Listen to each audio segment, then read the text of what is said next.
ഞാൻ ഷാനെ 180 എന്നുള്ള ഫിലിം ചെയ്യുമ്പോൾ അതിലൊരു സ്പാനിഷ് പാട്ടുണ്ട് അവസാനം. അതിൻ്റെ ക്ലൈമാക്സ് അതാണ്, ആ പാട്ടാണ്. അപ്പോൾ ആ എഴുതിയ ആൾ വന്നു. അപ്പോൾ ഞാൻ പറഞ്ഞു എനിക്ക് ഇങ്ങനെയുള്ളതൊക്കെയാണ് വേണ്ടതെന്ന് പറഞ്ഞാൽ അപ്പോൾ നമ്മുടെ വായി വരത്തില്ല.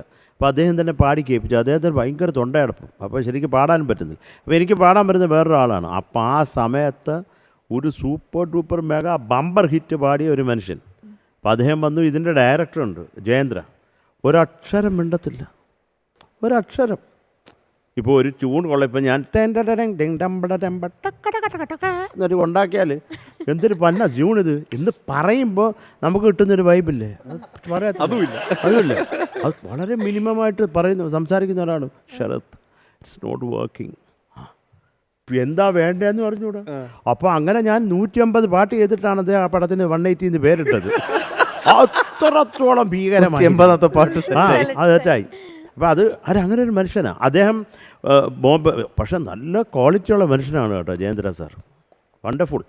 അപ്പോൾ അദ്ദേഹം ബോംബെയിൽ ഏതോ ഒരു കമ്പനിക്ക്, മണിരത്നം സാറിൻ്റെ ബെസ്റ്റ് ഫ്രണ്ടാണ് ജയേന്ദ്ര സാർ. അദ്ദേഹം ഒരു കമ്പനിയിൽ വർക്ക് ചെയ്യുമ്പോഴേ ആ കമ്പനിയിൽ നിന്ന് റിസൈൻ ചെയ്ത് പോകണം. അതിനൊരു റെസിഗ്നേഷൻ ലെറ്റർ അദ്ദേഹം എഴുതി വെച്ചത് ഇപ്പോഴും ആ കമ്പനിക്കാർ അത് ലാമിനേറ്റ് ചെയ്ത് വെച്ചിട്ടുണ്ടെന്നാണ്. ഒന്നുമില്ല അതിൽ, പ്രീവിയസ്ലി യുവേഴ്സ് ജയേന്ദ്ര. വണ്ടർഫുൾ. അപ്പോൾ അങ്ങനെ ഒരു മനുഷ്യൻ അദ്ദേഹം ഉണ്ട് ഇവിടെ നമ്മുടെ കൂടെ.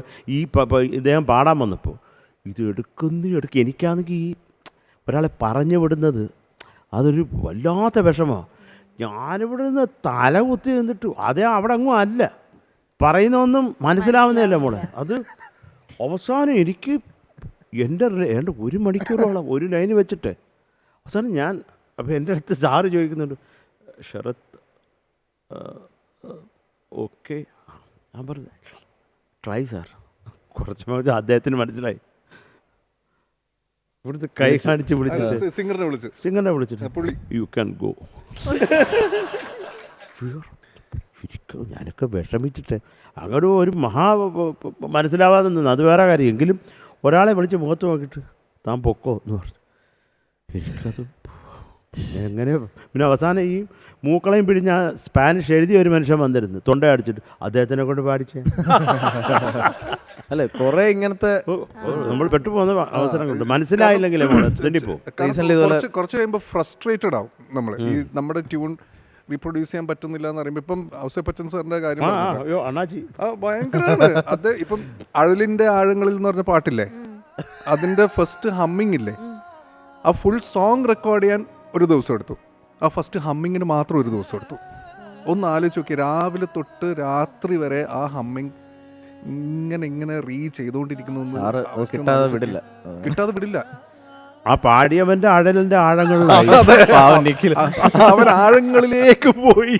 അല്ല ഞാനൊരു പാട്ട് പാട്ട് ഔസേപ്പച്ചനാച്ചിക്ക് കനൽ എന്ന് പറഞ്ഞ മോഹൻലാൽ ഒരു പാട്ട്, അത് ഞാൻ ഓൾറെഡി പാടി കൊടുത്തിട്ട് എന്നെ വിളിച്ച് കെട്ടിപ്പിടിച്ച് ഉമ്മയൊക്കെ തന്നത്. അടാ അസാധ്യടാ. എന്നിട്ട് ഏതോ ഒരു വാക്കെന്തോ ഒന്ന് മാറ്റണമെന്ന് പറഞ്ഞു VGPയിൽ വിളിച്ച്, എടാ മതി നീ വന്നിട്ട് എടാ ഒരു വാക്കടാ അതൊന്ന് നീ പാടി. ഞാൻ പറഞ്ഞു ഞാൻ വരാനാച്ചി ഓക്കെ എന്ന് പറഞ്ഞ് വന്നു. അപ്പോൾ അന്ന് ഒരു വാക്കപ്പോൾ ഈ ഒറ്റ നിന്നെ എന്ന് പറഞ്ഞ നിന്നെ അങ്ങനെയല്ലല്ലോ നമ്മൾ ആ ലൈനൊന്നും പാടത്തില്ല, പാടൂട്ടാ മനോഹരം. ഇന്ന് പറഞ്ഞത് മാത്രമേ എനിക്ക് ഓർമ്മയുള്ളൂ. പിന്നെ 5 മണിക്കൂർ കഴിഞ്ഞാൽ ഞാൻ ആ സ്റ്റുഡിയോയിൽ നിന്ന് ഇറങ്ങുന്നത്. എന്നെ കൂടെ മൊത്തം പാടിച്ച് എടാ അത് ബ്യൂട്ടിഫുൾഡാ അത്. അപ്പോൾ എനിക്ക് ചിരിയും വരുന്നു. പിന്നെ നമ്മുടെ അണ്ണാച്ചി ആയതുകൊണ്ട് ഞാൻ പറഞ്ഞു അദ്ദേഹം അത്രയ്ക്ക് അങ്ങനെ നോക്കുന്ന ഒരാളാണ്. അത് ഇത് വേണമെന്ന് പറഞ്ഞാൽ അത് വേണം, അത് നമ്മൾ കൊടുക്കണം, അത്രേ ഉള്ളൂ. പക്ഷേ കുറേ തമാശയൊക്കെ അതിൻ്റെ ഇടയ്ക്ക് നടന്നു, അതൊക്കെ രസമാണ്. ഞാനിതൊക്കെ ഈ ഒരു സമയത്ത് ഓർത്തുപോയി. നമുക്ക് അങ്ങേ അറ്റത്തൊരു അങ്കിൾ ഇരിക്കുന്നില്ലേ വളരെ വിഷമിച്ച് ഫ്ലൂട്ടും കൊണ്ട്, അതൊന്ന് വായിക്ക്, ഒന്ന് കേൾക്കട്ടെ.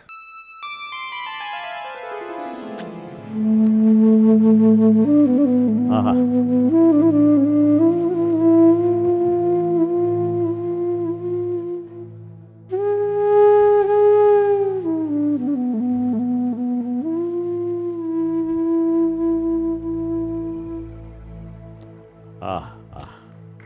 good. Beautiful.